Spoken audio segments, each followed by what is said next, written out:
কুষ্টিয়া মাহফিলে যাচ্ছি, ওই রাজবাড়ী শহরে আপনারা হয়তো অনেকে দেখেছেন, ওখানে আমি বিশাল একটা গেট দেখলাম, লেখা আছে জামাই পাগল বাবার দরবার শরীফ। আমি কিন্তু মিথ্যা বলতেছি না, আপনি গুগলে সার্চ করেন না, আপনি পাবেন। এখানে কি রাজবাড়ী কুষ্টিয়া অঞ্চলের কেউ আছে নাকি? যে কেউ নাই, আপনারা মিলাই নিয়ে।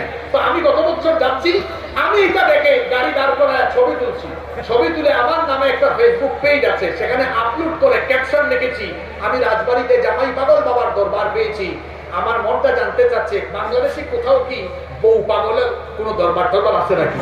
আরে বাপরে বাবা, এই ক্যাপশন দিয়ে আমি ছবিটা আপলোড করার 5 মিনিটের মাথায় মুন্সিগঞ্জের গোজারিয়া থেকে একজন কমেন্ট করেছে ছবি সহ, কই হুজুর আছে তো, আমার বাড়ি মুন্সিগঞ্জের গোজারিয়া, এখানে আছে বউ মস্তান শাহ রহমাতুল্লাহ।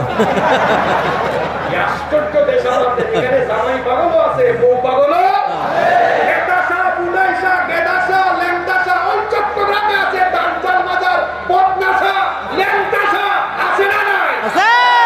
নাম হয় লেংদা, এত পীর হওয়া দূরের কথা, কত মানুষ হতে পারে শয়তানের মুড়ি। আমরা পীরাউলিয়া বিরোধী নই, যারা পীরাউলিয়ার লেবাসে ভণ্ডামি করে তাদের সাথে মুসলমানের কোনো সম্পর্ক এই বাংলাদেশে অনেক হকানি দরবার আছে না নাই?